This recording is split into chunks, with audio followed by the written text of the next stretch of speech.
सम्यक समाचार पत्रिका में आप सभी का हार्दिक अभिवादन है। कोरोना वायरस ने देश में क्या बुद्धिजीवियों को, क्या सरकारी अमले को, क्या सामाजिक जनप्रतिनिधियों को, क्या पुलिस विभाग को और क्या मीडिया को, सभी को हिलाकर रख दिया है। इसी बीच एक विचित्र घटनाक्रम भी मध्य प्रदेश, हरियाणा, राजस्थान में देखने को मिल रहा है। ये घटनाक्रम है कि दलितों पर जातीय अत्याचार लगातार बढ़ते जा रहे हैं। ऐसा लगता है कि लॉकडाउन ने कुछ असामाजिक तत्वों को जातीय दंभ रखने का लाइसेंस दे दिया है और दलितों के प्रति अपने आक्रोश को, जातीय मानसिकता को वो लाठी डंडों से हिसाब चुकता करते जा रहे हैं। यूपी, मध्य प्रदेश, राजस्थान, हरियाणा राज्य के मुख्यमंत्रियों को, अनुसूचित जाति जनजाति के मंत्रियों के, जनप्रतिनिधियों को और सामाजिक संगठनों को अवश्य संज्ञान लेना चाहिए और इन जातीय अपराधों पर जितना जल्दी अंकुश लगा सके लगाना चाहिए। ये पराकाष्ठा है इस देश में दलितों पर अत्याचार की। बहुजन समाज पार्टी के राष्ट्रीय अध्यक्ष बहन मायावती, आज़ाद पार्टी के राष्ट्रीय अध्यक्ष चंद्रशेखर आज़ाद, बहुजन चिंतक राजेश्वर यादव, अचल यादव, बहुजन छत्र नेता प्रदीप नरवाना, भीमसेना के सतपाल तंवर और सम्यक समाचार पत्रिका के प्रबंधक संपादक वीरेंद्र कुमार जाटव ने ऐसे प्रश्नों पर सरकार से पुरजोर अपील की है कि अविलंब सरकार को कठोर प्रशासनिक कदम उठाए और सभी थानाध्यक्ष को सूचित कराएं और गाइडलाइन जारी करें कि दलितों पर अत्याचार बर्दाश्त नहीं किया जाएगा। छात्र एक्टिविस्ट एवं पूर्व जेएनयू छात्र नेता प्रदीप नरवाना ने योगी सरकार पर जोरदार हमला बोला है। आइए आपको सुनवाते हैं। लॉकडाउन के समय में पिछले 2 महीने में दलित समाज पे, पिछड़े समाज पे बहुत से उत्पीड़न के मामले सामने आए। आपने भी देखे, हमने भी देखे। वो उत्पीड़न के मामले लगातार बढ़ते रहे। देश में लॉकडाउन था, लेकिन दलित एट्रोसिटीज़ पे, दलित उत्पीड़न पे कोई लॉकडाउन नहीं लगा। आप देखिए, जब लॉकडाउन हुआ था उससे जस्ट पहले फरवरी में मंगटा में दलित समाज के लोगों को मारा गया था। उनका कसूर सिर्फ इतना था कि उन्होंने वहाँ पे भीम कथा करवाई और उसके बाद वहाँ पे बहुत सी महिलाओं को, नौजवानों को बुरी तरह मारा गया। और जब उन्होंने वहाँ कार्रवाई की मांग की तो प्रशासन ने वहाँ बहुत ही ढिलाई बरती। मंगटा की घटना पूरे देश ने देखी। 30 महिलाएं अस्पताल में 15 दिन तक भर्ती रहीं।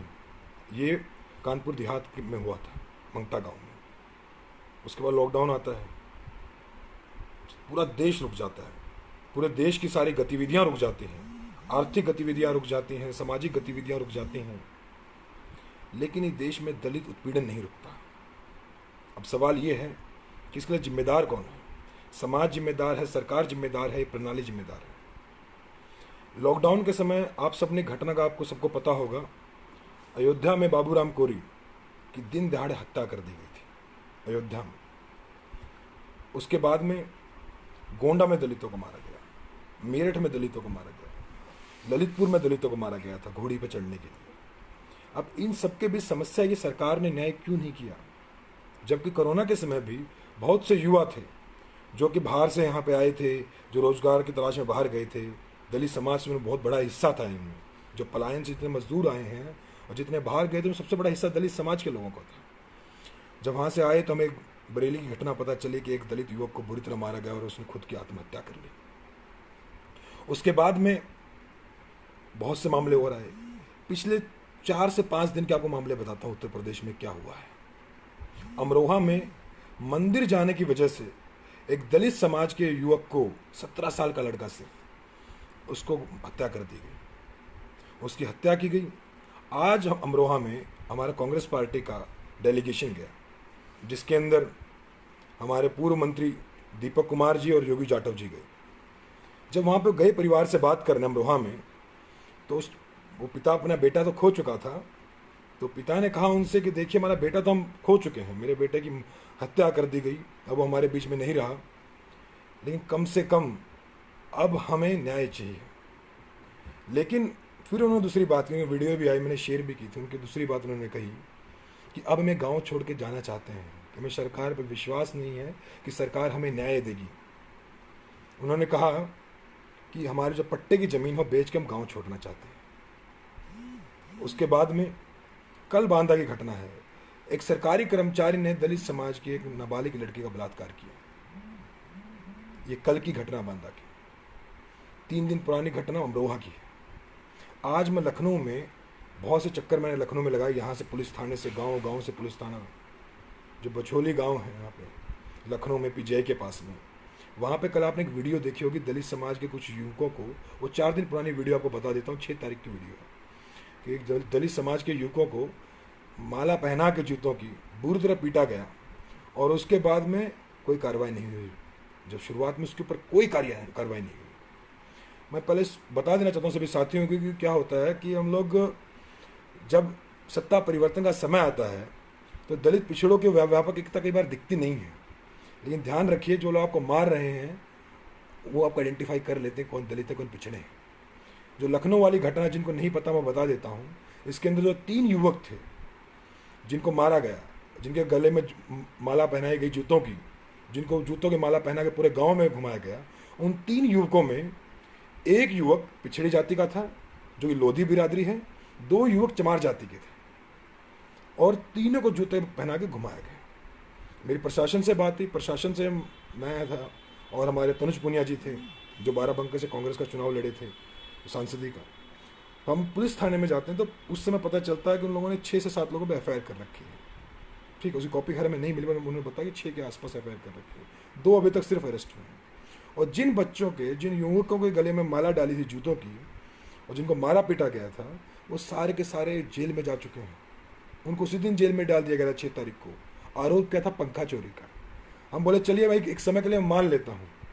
खैर, इस देश में दलित पिछड़ों पर आरोप लगाना बड़ा आसान है, उनको जेल में डालना बड़ा आसान है, पर 1 मिनट के लिए मान लेता हूँ चलिए पंखा चोरी किया था। पर तो क्या इस देश में कोर्ट कचहरी कम हो गई हैं? या कोर्ट कचहरी किसी तमाशा करने के लिए है? वो न्याय करने के लिए तो हैं। आपको पंखा चोरी करता है FIR करिए, वो कोर्ट का फैसला दे, पुलिस जांच करेगी, कोर्ट सजा देगी। ये जो तालिबानी कल्चर यहाँ चल रहा है, जो यहाँ पे सड़कों पे जूतों के माला पहना के लोग लेके जा रहे हैं लोगों को, आखिर ये कब तक चलेगा? सवाल है। ऊना में जो हुआ था 2 साल पहले, फिर ये हुआ। जब ऊना में ये हुआ था हमें लगा था शायद अब आगे से ऐसी घटना नहीं होगी इतने बड़े आंदोलन के बाद। सहारनपुर में, यूपी में हुआ था जब योगी जी की सरकार आई थी ऐसी घटना, और अब यहाँ पे ये घटना हुई। तो कहीं ना कहीं ये बात दिखती है कि दलित उत्पीड़न की जो घटनाएं हैं उनमें कोई कमी नहीं है। हम तो वेलफेयर स्टेट की बात करते हैं ना, कि सरकार में एक वेलफेयर स्टेट हो जिसमें लोगों की चिंतन हो, जिसमें लोगों की समस्याएं सुनी जाएं, लोगों के साथ न्याय हो। लेकिन हो क्या रहा है? यहाँ सिर्फ अन्याय हो रहा है। और देखिए, जितने भी लोग दलित पिछड़ों की आवाज़ उठा रहे हैं, गरीबों की, किसानों की आवाज़ उठा रहे हैं, इन पैदल चलते मजदूरों की आवाज़ उठा रहे हैं, उनको जेल में डाल दिया गया है। आज हमारे कांग्रेस के अध्यक्ष यूपी के अजय कुमार लल्लू जी जेल में हैं, क्योंकि मैं उनको इसलिए आज याद कर रहा हूँ। यदि आज वो जेल से बाहर होते तो एक बात ज़रूर बोलते कि प्रदीप, इस पर हमें बड़ा आंदोलन खड़ा करना चाहिए दलित हिंसा पे, क्योंकि वो व्यक्ति थे जिन्होंने वहाँ पे उस समय पिछली फरवरी में 16 फरवरी को पूरे आंदोलन चलाया आरक्षण बचाओ को, पूरा बिगुल फूचा लखनऊ से, जिसके बाद 10 दिन की आरक्षण बचाओ की यात्रा की गई पूरे यूपी में। खुद पिछड़े समाज से आते थे अजय कुमार लल्लू जाते हैं, और आज जेल में सिर्फ इसलिए उन्होंने मजदूरों की मदद की, किसानों की मदद की, और इसलिए कि उन्होंने गरीब का दर्द समझा और खुद ही मजदूरी करते थे। और यदि आज वो बाहर होते तो आज यहाँ बैठ के आंदोलन करते लोगों के बीच में। तो साथियों, मैं युवा साथियों सिर्फ दरख्वास्त करता हूँ कि आज समय बड़ा नाजुक है। समय सिर्फ हवाई बातें करने का नहीं है कि आप फेसबुक पे बड़े भड़काऊ बातें करें, आप सारा दिन सुबह उठते ही लग जाएं कि हम ये कर देंगे वो कर देंगे। ये सिर्फ हवा का समय नहीं है, समय है जमीन पे उतर के जितनी हो सके इस आपातकाल के समय लोगों की मदद करने का। SP से मिलिए, DM से मिलिए, उनको बोलिए कि समाज को उत्पीड़न नहीं होना चाहिए, लोगों के साथ न्याय होनी चाहिए, दलित पिछड़ा हिंसा के सारे केस रिपोर्ट होने चाहिए। ये हमारा काम है। सिर्फ घर बैठने से या फिर सिर्फ बयानबाजी से और सिर्फ हवा में बातें करने से नहीं होगा। इसे लड़ाई बड़ी लंबी है, वैचारिक है, और इसमें वैचारिक जमीनी संघर्ष, हर संघर्ष को एक साथ हमें मिलाना होगा।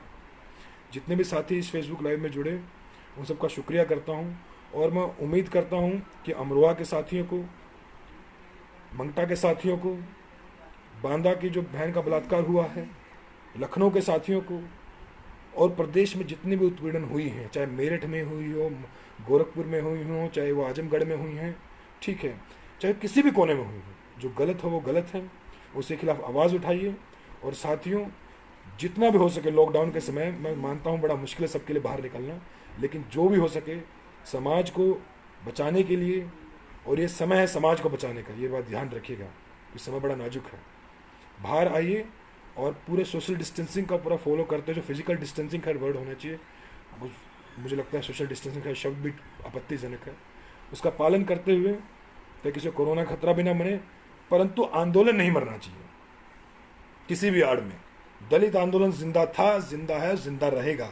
और उस आंदोलन के चलते आज हम दलित पिछड़ा के बेटे विश्वविद्यालयों तक पहुंचे हैं और हमारी जिम्मेदारी है कि अपने समाज में हम जाके फिर से काम करें, उनके उत्थान के लिए काम करें और उस आंदोलन को किसी भी हद में, किसी भी समय, किसी भी परिस्थिति में उस आंदोलन को हम कोई आंच ना आने दें। तो साथियों, लड़ते रहिए, तब तक न्याय नहीं मिलता। और समाज के लिए जो संघर्ष हम सबको मिलकर जारी रखना है, तमाम जितनी दलित उत्पीड़न की घटनाएं हैं सब पे न्याय की मांग करते हुए और योगी जी निवेदन करते हुए कि आप पूरे प्रदेश के मुख्यमंत्री हैं, योगी जी सबके साथ न्याय करें और इस तरह लोगों की आवाज़ को चलना बिल्कुल ही वाजिब नहीं।